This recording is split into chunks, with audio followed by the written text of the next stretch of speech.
Before the manager can react, he is stabbed in the back by Jungwoo, his own partner. Appalled by the betrayal, Kim shouts at him, but the spiky-haired guy insists that he didn't move his body. By the time Kim realizes it is Seokwoo's skill at play, the long-haired creep uses his final move, finishing off Kim by his own partner's hands.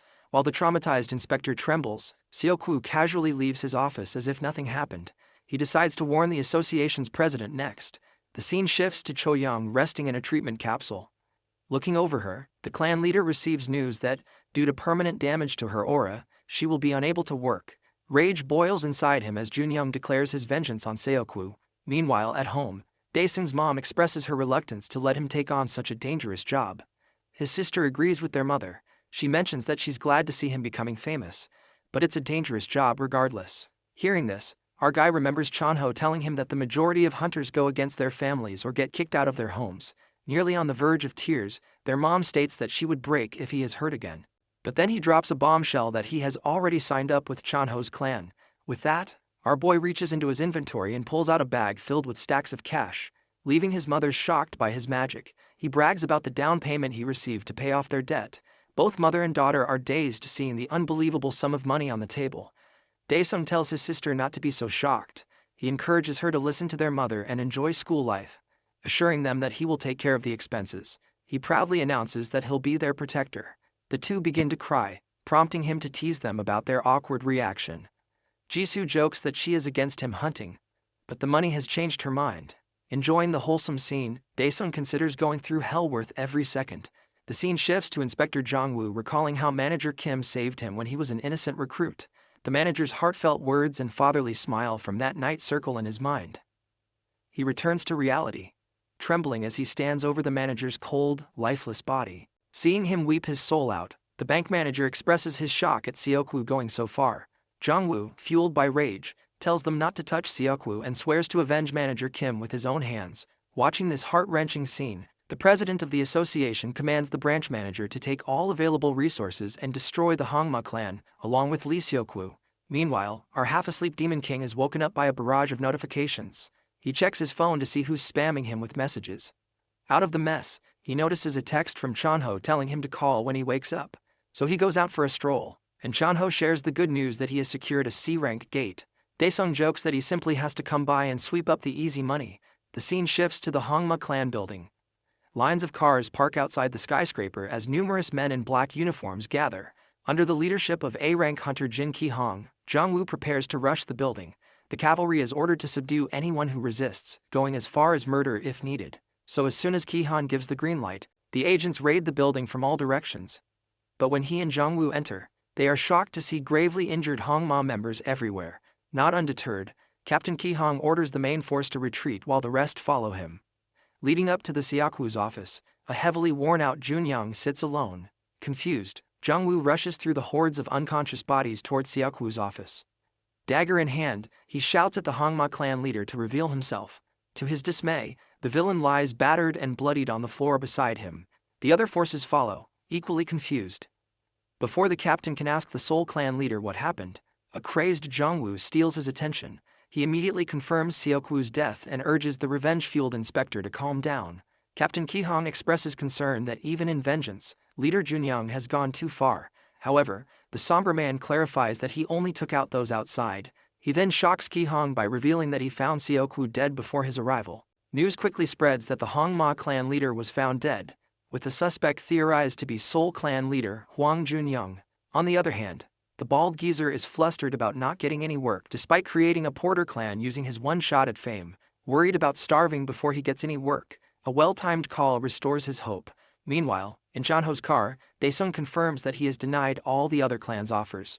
Chonho brags about all the crazy gear the Seoul clan has, but our guy isn't concerned, thinking about his amazing gear from hell. Then a thought comes to him, and he asks how much money a C-rank gate makes.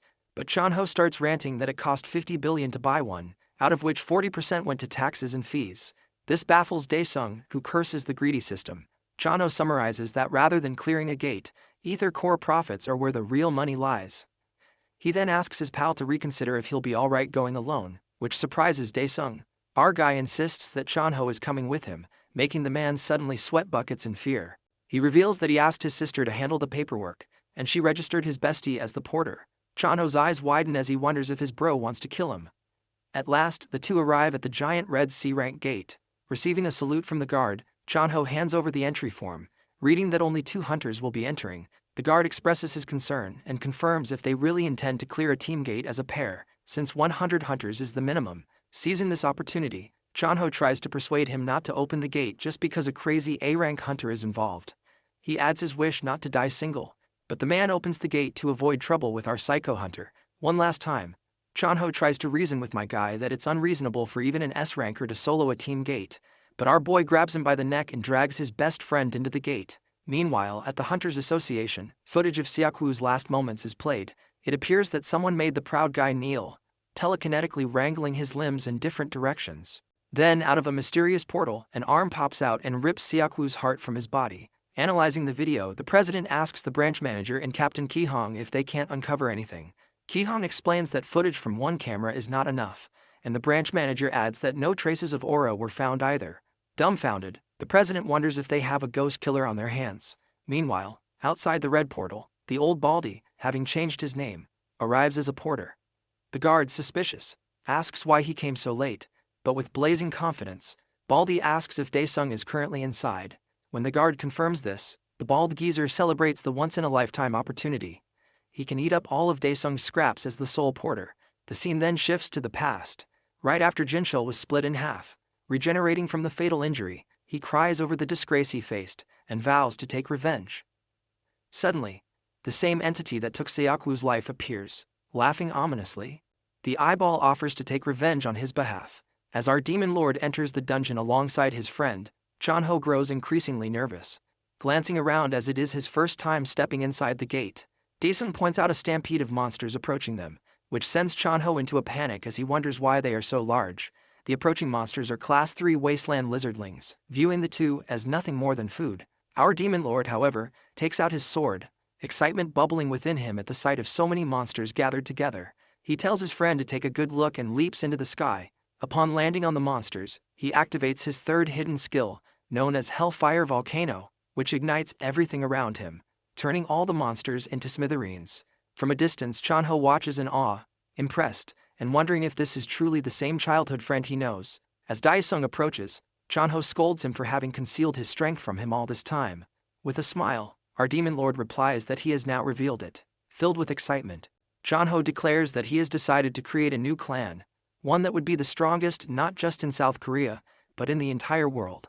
As the scene transitions to the guards standing outside the gate, they notice something bizarre. Mistaking it for a gate fracture, they begin to panic, immediately giving directions to contact the Signal Corps headquarters. However, before they can leave, the old Baldy points out that someone is emerging from the gate. To their surprise, it is none other than our hero and his friend. Chanho proudly informs the guard that they can handle the byproducts, as they have successfully cleared the gate. This leaves the guard confused, as he has never seen anyone clear a gate this early. The old Baldy immediately rushes toward our hero, handing him his card. He introduces himself with a fake name, An Daesung, and shares his details, reminding our hero that he participated alongside him in the test. He explains that he is in charge of the byproduct disposal. Noticing that they share the same name, Daesung finds the old man suspicious. His friend Chanho then asks the old guy why he is alone if he works in a porter clan. The old dude takes back his card and replies that he is the one who created this clan and believes the process will be quick. Chanho then presses further, asking if his name is really Daesung. The old guy gives a thumbs up, saying he is willing to change his name in the future to avoid any nuisance for both of them. The real Daesung, feeling mad and frustrated, storms off from the scene. The scene then shifts to a real estate broker showing an apartment to our demon lord and his family. Daesung's sister appears excited about the place, particularly loving the fact that each room has an attached bathroom. Like a typical mother, Daesung's mom cuts to the chase, asking the agent about the price of the apartment. The agent informs her that the house is worth 18 billion in actual transactions. Seeing his mom astonished after hearing the price, the agent explains that the high demand is due to the nearby Hunters Association. He emphasizes that safety is what matters most given the current circumstances, which justifies the steep price. The agent then confirms his suspicions by asking if her son is a successful hunter. Before she can respond, Daesung's sister intervenes, bragging that her brother is an A-rank adventurer and is on the verge of becoming an S-ranker. She adds that this news has created quite an uproar in the media. The agent responds that this explains why Daesung seems so familiar to him. Meanwhile, our demon lord finishes analyzing the house and accepts it as his domain. He inquires about the payment procedure and asks if he can get a discount for paying the full amount up front. The dealer informs him that he can offer preferential contracts if Desung is indeed an A-rank adventurer. He explains that during the representative meeting of apartment residents, a fund of 2 billion won is collected for hunter attraction, and if someone is an S-ranker, they can receive a deposit of 10 billion won. The ladies get petrified upon hearing such a huge amount, while our hero feels excited at the thought of acquiring the house for just 8 billion won, and the possibility of saving up to 10 billion won if he becomes an S-ranker. The scene shifts to a lady walking on a road in the pitch-black night. She feels an unsettling sensation, as if someone is following her. Suddenly she trips, but someone catches her just before she falls. Feeling scared, the girl asks who the man is. The man responds with a creepy smile, and as he gets closer, his disgusting face is revealed. He tells the lady that she has been chosen. The next day, the lady is found dead, and her body is taken to the autopsy suite in the National Police Agency building. The autopsy officer states that this woman has died in the same manner as Seokwoo, making her the 10th victim in this major city alone. Captain Ki-hong harbors suspicions because, based on his experience, such a murder definitely involves some awakeners. Just as he believed the situation had calmed down, he now faces the challenge of dealing with this new serial killer case. Inspector Jong-woo tells Ki-hong not to worry and assures him that he will handle the matter. However, Captain Ki-hong instructs Jong-woo to prioritize the gate search work at the head office first. As he leaves, the A-ranker Captain Ki-hong asks the forensic medicine expert to make the investigation public. Furthermore, he promises active support for the inspection bureau. Meanwhile, Jin Cheol, the cheater number 14, finds himself alive in a laboratory. As he opens his eyes, he feels disoriented and shouts, asking where he is. A nearby scientist expresses pleasure at seeing him awake. The scientist mocks him for screaming like an infant. Jin Cheol repeats his question about his whereabouts.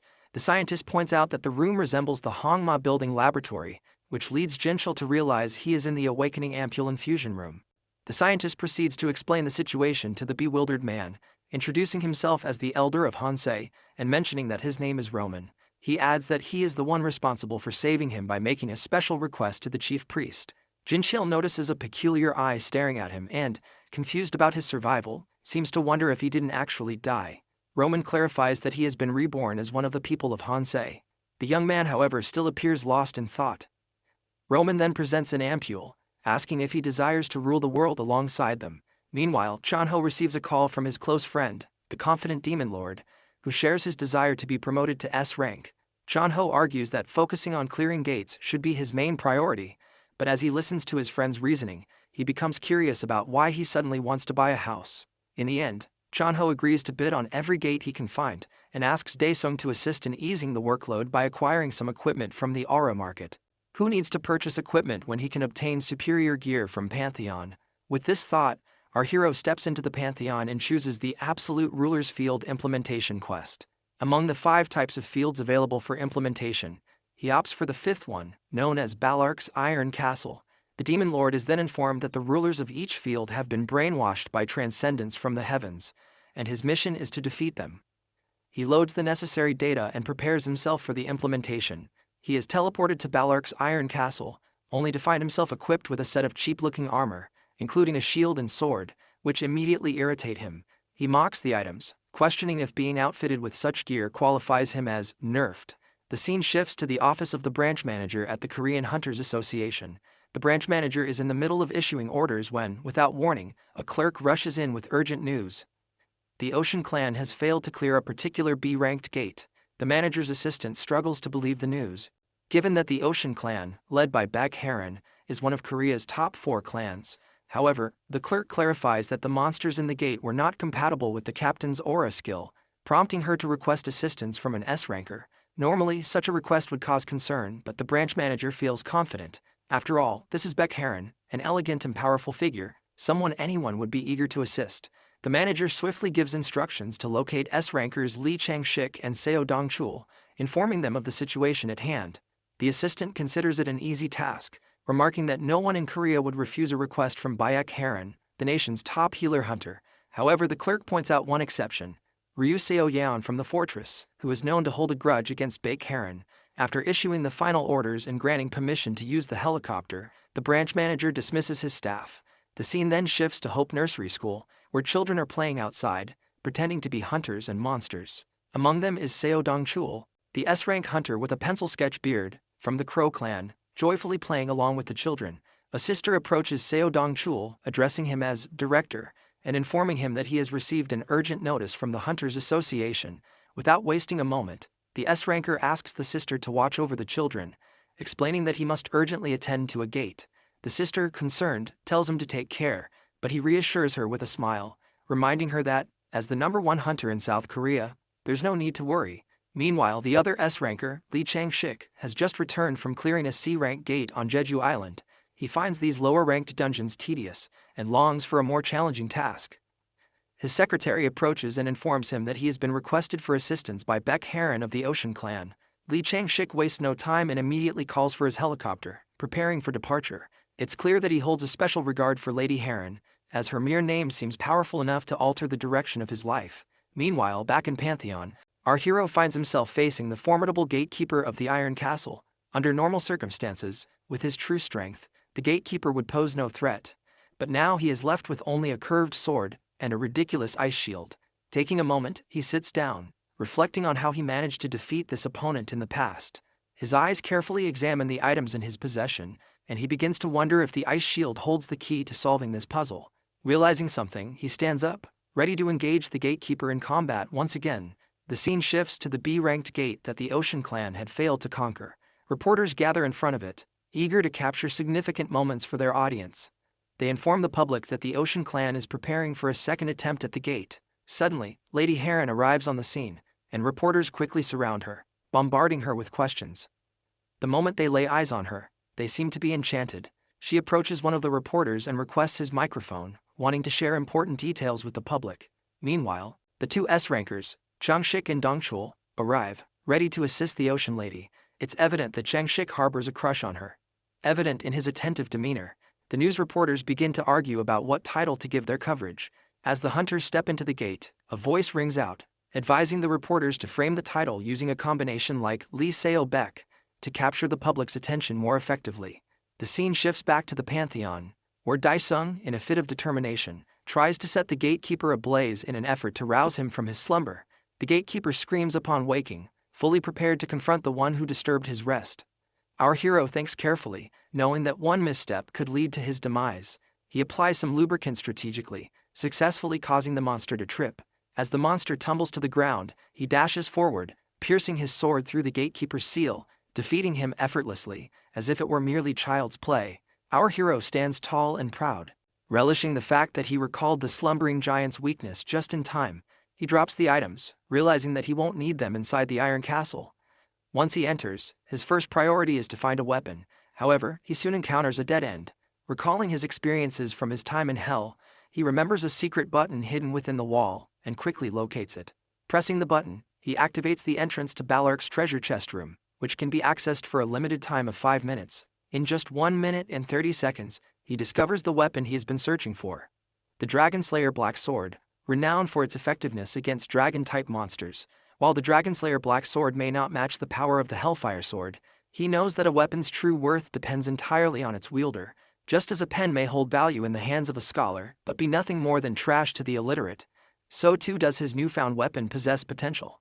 With some time still remaining, he decides to explore the treasure room further. The gleaming treasures capture his attention, and he wonders if he could sell them in the real world for a handsome profit. Gripping the black sword firmly, he prepares to enter Ballark's chamber, maintaining a calm demeanor, reminding himself to see the former ruler merely as a pathetic loner boss. Meanwhile, in the B-ranked dungeon, the Ocean Clan is busy battling against the relentless monsters. Dongchul grows irritated by the loud screeches of a particularly nasty creature, and, in frustration, crushes its mouth to silence it. After striking his weapon against the monster's head, he shouts to rally the Ocean Clan, directing them to launch a coordinated attack. Amidst the chaos, Haran cheers for Dongchul, encouraging him. Just then, Chang-shik arrives on the scene, covered in blood and looking worn down. He asks Haran if she would truly go to dinner with him if he manages to clear the dungeon. Seeing him in such a sorry state, Haran quickly heals him, helping him regain his strength. Chang-shik then presents her with the head of an ogre king as a trophy. Haran looks amazed, asking him if he really soloed such a calamity-class threat. Noticing that the Ocean Clan still hasn't managed to take down the foul-smelling monster, Dongchul feels a wave of frustration wash over him. Realizing he has been shouldering the burden alone, Chang Shik then turns to Heron, urging her to keep her promise about the dinner as he joins the fray. Confused, Heron wonders aloud when she made such a promise, trying to recall the details.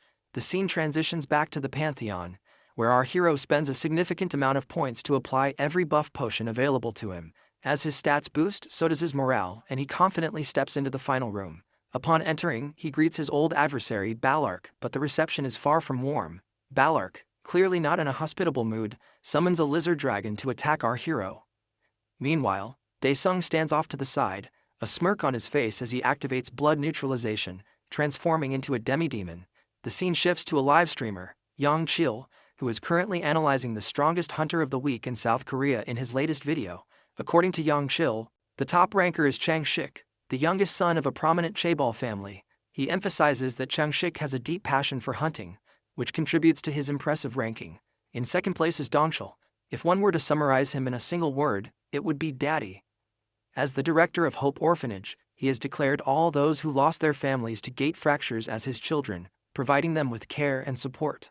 In third place is the esteemed Lady of the Ocean Clan. Yang Chil discusses the recent crisis involving the B-ranked dungeon, noting that these three hunters joined forces and successfully cleared the dungeon in just 6 hours. As Yang Chil wraps up his livestream, he notices Daesung on the web and feels an uncanny sense of familiarity. He soon learns that the Demon Lord has solo cleared a team-type dungeon, a piece of information that is hard for him to digest. The scene transitions to the Hunters Association building, where a man named Jaek scrolls through the daily news, his expression marked by displeasure at the increasing speed of gate clears. As his workday comes to an end, one of his friends invites him out for a drink. Jaek declines the offer, explaining that he has some matters to attend to at home, but assures his friend that he will join them next time. Meanwhile, back in the Pantheon, our hero delivers a single powerful strike to the lizard dragon, causing blood to splatter across him. The crimson stains remind him of his past, when he often found himself drenched in blood during his battles. He then turns his attention to the final boss, preparing for the confrontation. As the boss launches its first attack, our hero expertly dodges, bracing himself for the fight ahead. Balark continues his relentless attacks, but our hero effortlessly blocks them, treating the exchanges like a walk in the park. Then, Daesung announces that it's his turn, charging his sword with a vibrant purple aura. However, just before he can launch his attack, the boss surprises him with a new skill, catching him off guard. Irritated, Daesung watches as Balark invokes a Thunder Dragon skill, transforming himself into a winged monarch. With a mocking grin, our demon lord scoffs at the creature, derisively calling it a lizard trying to be a dragon. In an instant he retaliates, obliterating Balark with a single powerful hit. Just as Balark falls defeated, a mysterious creature materializes before Daesung, claiming to be a divine heavenly being of some sort. The scene transitions back to Earth, where a serial killer stands over yet another heart he has collected. He contacts Jaek, the manager of the Gateseeker team, referring to him as his priest. The killer informs Jaek that he has successfully constructed an altar with the hearts he has gathered. Jaek responds with praise, assuring him that he will immediately contact the Hunter Association to arrange for a sacrifice. Curious, the serial killer asks when he should break the altar. Jaek instructs him to wait until he has amassed a substantial number of valuable sacrifices before taking action. The scene shifts back to our hero, where his system goes haywire, alerting him that it has been infiltrated by unknown beings. The status board reveals that the entity is one of the heavenly transcendents, but the rest of the information remains hidden. Suddenly the system notifies Daesung that the field implementation has been completed. Recognizing this as the perfect moment, our hero activates the absolute body reinforcement he has just received. The heavenly creature then questions whether Daesung intends to interfere with their plans, launching an aura ball attack at him. Convinced that he is finished, to the creature's shock, our hero emerges unscathed, defying its expectations. In an instant he retaliates, attacking the creature with a powerful fist. The creature boasts that it cannot be harmed, but Daesung's hand passes right through it, leaving the creature momentarily stunned. With a smirk on his face, Daesung taunts the heavenly creature, asking if it is still so confident. He then unleashes the ultimate skill of hell, known as Hellfire Eternal Pain, a devastating attack that can only be used within this very domain. The creature finds itself overwhelmed by the sheer power of the attack, and as it is engulfed by flames, it begins to vanish into a black hole. In a last desperate attempt, it whines that it will tell its mommy about this. The system promptly notifies our hero of the sudden disappearance of the heavenly creature, confirming that it has been somehow defeated. Daesung is then directed to take his place on the throne to complete the quest. His Highness touches the wall, which begins to shift and morph into the shape of stairs. As he ascends, the monsters of hell offer their praise, clamoring for him to free them from the bottomless pit so they can exact their revenge. Upon sitting on the throne, Daesung completes the quest. The monsters he defeated during the challenge are summoned as his minions, but he quickly finds their noise overwhelming. With a wave of his hand, he instructs them to leave until he calls upon them again. Meanwhile, back on Earth, an A-ranked gate has suddenly emerged, causing a significant uproar. Questions flood in from every direction as the association president enters the building. Facing the mounting pressure from concerned hunters and the public alike, the association president turns to the branch manager, asking if this new gate resembles the one that reduced a city to ashes 5 years ago.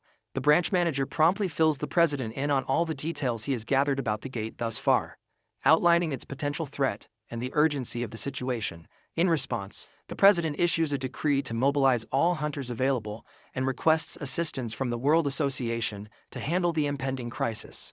The scene shifts back to Daesung, who meticulously checks all of his skills on the extent of his implementation so far. Realizing that he still finds them insufficient, he decides to acquire a few more skills. With that goal in mind, he enters the treacherous Spider Valley. Meanwhile, the president of the association has organized a conference with all of his higher-ups. Even those who cannot attend in person join via video call. The branch manager informs the president that all arrangements have been made, and emphasizes that the purpose of this meeting is to find a solution to the A-class gate that has recently appeared in Dogok-dong. In the next scene, a prison van is shown transporting Jun Young, who sits handcuffed inside. He wonders who could have killed Seokwu, noting that not even the highest-ranked assassin could have executed such a trick. The realization unsettles him, making him fear that something significant is unfolding. At this very moment, his thoughts are consumed by concern for Cho Young. Meanwhile, Cho Young struggles to eat, blaming herself for everything that has transpired. The nurse gently urges her to consume at least one meal a day if she wants to live. Otherwise, they would have no choice but to transfer her to IV fluids. Tears stream down Cho Young's face as she feels both powerless and worthless, grappling with the weight of her emotions. Back in the conference room, the availability of the hunters is being discussed. Jung-soo, the leader of the fortress class, informs everyone that their ace, Ryu Seo-yeon, has not yet returned from her training. Meanwhile, Cho Han-wook, the vice-captain of the Marvel clan, mentions that his captain, Han-ol, is currently occupied with the development of an aura weapon in Silicon Valley. The branch manager then turns his attention to the S-ranked trio, who recently conquered a B-ranked dungeon, inquiring about their availability for the upcoming mission. Dongchul lazily expresses his interest, noting that he doesn't see any other option. Jung-shik agrees as well, citing his obligation to keep his promise to Harin regarding their date. At this, Harin playfully protests, insisting that she has already gone on a date with him. Jung-shik counters, arguing that it shouldn't be considered a proper date since Dongchul also joined them, leading to a light-hearted exchange between the three. Dongchul intervenes, assuring the manager that he will handle the situation and emphasizing the need for support from all available A-rank hunters. In response, the president instructs the branch manager to arrange for 100 A-rank hunters, along with 100,000 ether cores. Voices of dissent rise in the room as some express their concerns, arguing that this amount is excessively large, representing an entire year's budget for the Hunter Association. However, the president silences them, asserting that all participants will be adequately rewarded for their efforts, reinforcing the importance of the mission at hand. Jaik, sitting among the gathered officials, wears a smile as he devises a dangerously evil plan. As the conference concludes, public announcements are made, urging nearby residents to evacuate to the Hunter Association's air defense shelter. As dark clouds begin to gather and pour, the hunters prepare themselves for the impending challenge. Once all arrangements are complete, they gather around the gate, murmuring about the sudden appearance of this unexpected gate, creating an air of unease and anticipation among them. Many A-rankers express that they have joined the mission because of the presence of the S-rank trio. Otherwise, they would have never dared to enter the dungeon. Sensing the danger that lies ahead, Dongchul playfully teases Chang-shik about whether he still wants to go on that dinner with Harin. With a determined spirit, Dongchul encourages all the hunters, motivating them to fight together. He offers some pieces of advice before leading everyone into the dungeon. As they enter, they find themselves in a surprisingly peaceful place. Dongchul directs all the hunters to check their communication equipment and spread out to cover more ground. The group splits up, including Harin and Chang-shik, ensuring they can gather as much information as possible in this unfamiliar territory. All the hunters test their earpieces to ensure they are functioning properly. Meanwhile, Chanho tries repeatedly to call their hero. Just as Daesung finally answers the call, Chanho's frustration spills over as he complains about his current situation. It turns out that Chanho is busy moving into the new house he just purchased. Cutting to the chase, he informs Daesung about the sudden appearance of the new A-rank dungeon. mentioning that all B rankers and above have been summoned to participate.